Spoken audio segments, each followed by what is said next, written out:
Hello, Oracles. Well, are we headed into fire sale territory for Tesla stock? I think we might be. Now again, I don't have a crystal ball. This is not financial advice. And I want to preface this by saying I am not trying to spread FUD whatsoever. I'm just trying to educate and say, look, I'm looking at some of the charts, I'm looking at the sentiment, seeing a direction that we are heading, and if anything, I am super excited about the fact that I could potentially have an amazing buying opportunity coming up. And so just to start things off, today Tesla did outperform the market despite being down just over 0.5%. The Nasdaq was down about 0.5%, and the S&P was down about 0.75%. So Tesla outperforming the market even on a red day, holding up strong around 275. We did test that 280 level early in the morning, bounced off of it and came down. Something I kind of anticipated, was hoping to see maybe we would break through, but thought if we did not, we will probably fall further. Now that's just another indication leading me to believe that we are going to continue coming down. Some other news that we are getting to indicate that we could be coming down, we've got Warren Buffett selling out $47 million worth of his BYD holdings because he anticipates a further correction coming in the future. And now a correction is when the market pulls back between 10 and 20%. A 20% pullback means a bear market, so a correction here in this case means 10 to 20%. Right now we are already down about 10% in the Nasdaq from recent highs, and the S&P is pushing close to that as well. So we're already pulling back. So looking at the gaps that we talked about yesterday in all of the indices, thank you Abhishek for bringing that up, because that now looks at these points and saying, look, we have these gaps, and if we pull back 15% from recent highs in the S&P and 18% in the Nasdaq, that means that we will have these gaps filled. So just some things to pay attention to. Not saying we are going to get there, but looking at how these trends have been happening all year long, historically, these things tend to happen. We normally do see corrections on a regular basis because it's healthy for the stock market to have them. This is what we could potentially see coming. So if we do get this, for me, it is not panic mode whatsoever. A lot of people are thinking that we're going to get a further recession coming. We can have a housing market crash, maybe even a further crash in the stock market. I'm not there right now. I still see that we are looking at a correction, but then a rebound from that going into Q4. So if this is the correction we are going to get, I am going to take that as a massive buying opportunity, and I will be dumping a lot of cash in heavier. And if we do pull back to fill these gaps, we are looking at 10,800 in the Nasdaq and about 3675 for the S&P. At that point, Tesla would also be testing that lower support level at 245, thereby filling both of the gaps that we still have open at 259 and 247. Just things to pay attention to, just things that are on my radar as a potential for the future, but this is what I have been waiting for and talking about for the last month and a half, that we have these levels that we could end up pulling back to, and I am ready for it. And so now, as I talk about on here also, is the charts alone aren't going to say, well, this is what's going to pull back. You know, like the charts aren't dictating everything. The algorithms do play off of these charts, but usually it's catalysts that are going to drive us there. Looking at timing and the way we have been trending down, we have the catalysts coming up. Again, we have quantitative tightening starting tomorrow. We have the CPI data that is coming out on September 13th. And the CPI data right now, very early expectations are looking at another 8.7% CPI inflation reading. Well, last month we had an expectation of 8.7%. We came in at 8.5%. I do think we are going to beat this again. You know, I in my area have been seeing gas prices coming down significantly. Still nowhere near where I'd like them to see, nowhere near where they were last year. Let me know in the comments below what gas prices are looking like in your area. But the prices have been coming down. Been hearing some stuff in the news lately about even rents potentially coming down in some areas. So looks like inflation is trending down. So I think an 8.7% expectation is pretty high. I'm going to continue to monitor this to see if maybe those expectations get drawn down a little bit as we get closer to the CPI reading. But looking at that, if we do end up beating again, I think that we're going to beat the 8.5% for sure.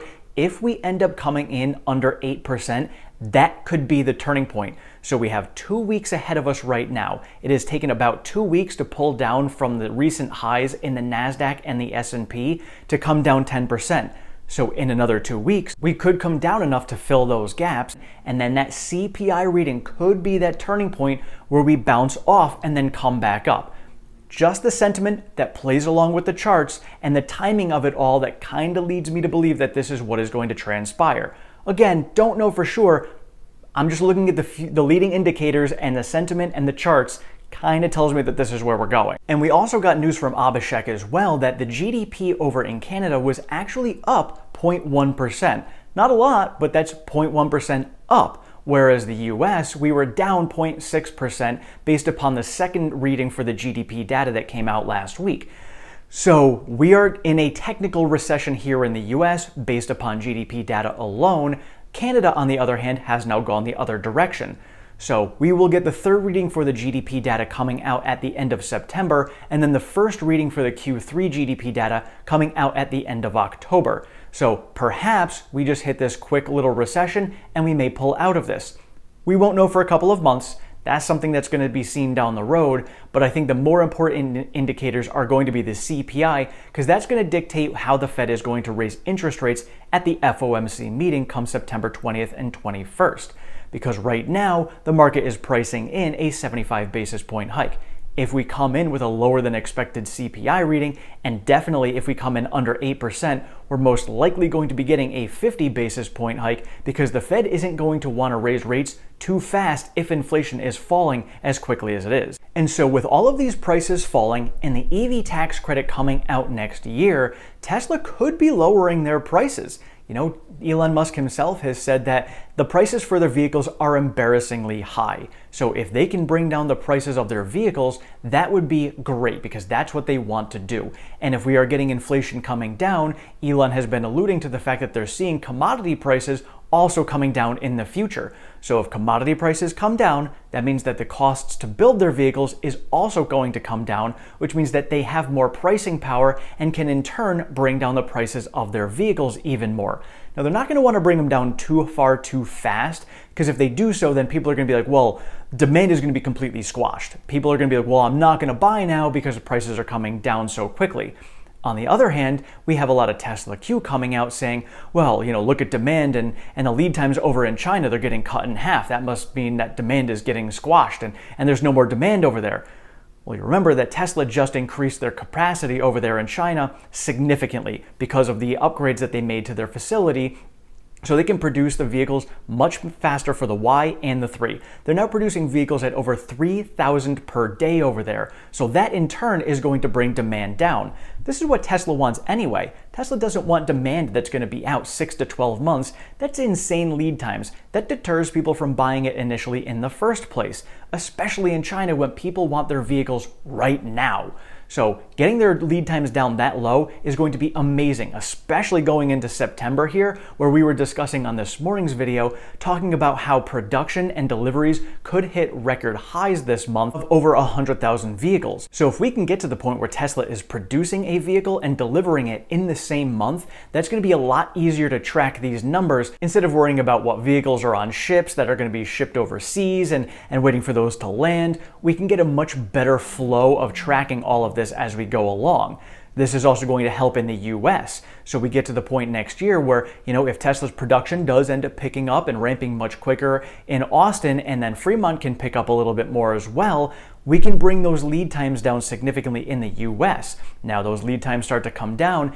That pricing power is exactly what Tesla needs to be able to dictate, all right, well, if we're comfortable with a 3-month lead time, well, we're now going to be able to bring those prices down to where we want. The EV tax credit's going to help. Then we've got the battery tax credit, which we're still in discussions about. I know Rob Maurer did a great piece on that himself, discussing how much is Tesla going to actually qualify for this? With the fine writing, we're going to wait to get some details on that before we discuss it here, but could be some massive tax credit implications coming for Tesla when it comes out of battery manufacturing as well.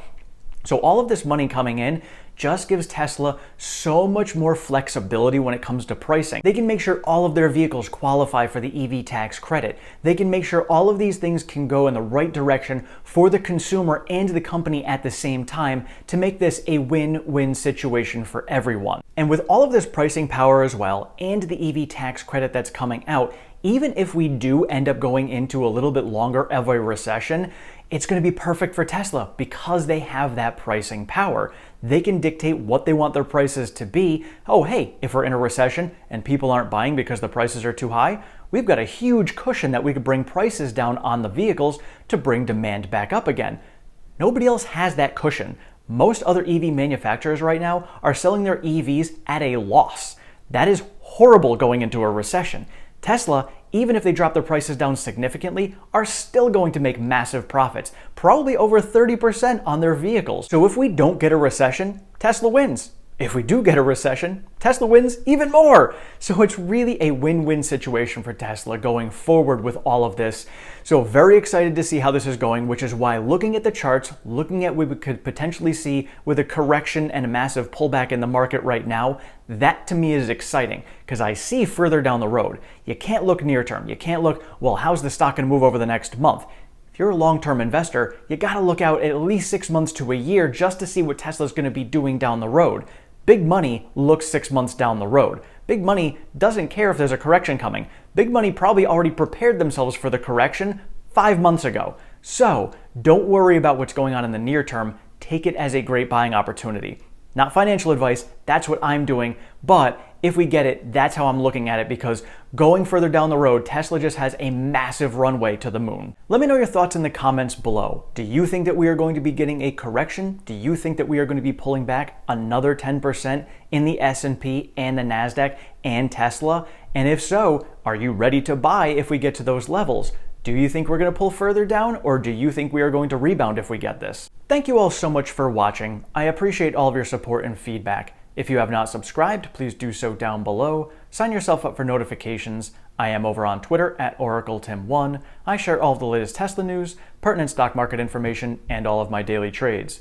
We do have a Discord chat. That link is down in the description. And if you'd like to support the channel any further, we do have a Patreon. That link is also in the description. Thank you so much. Have a great one.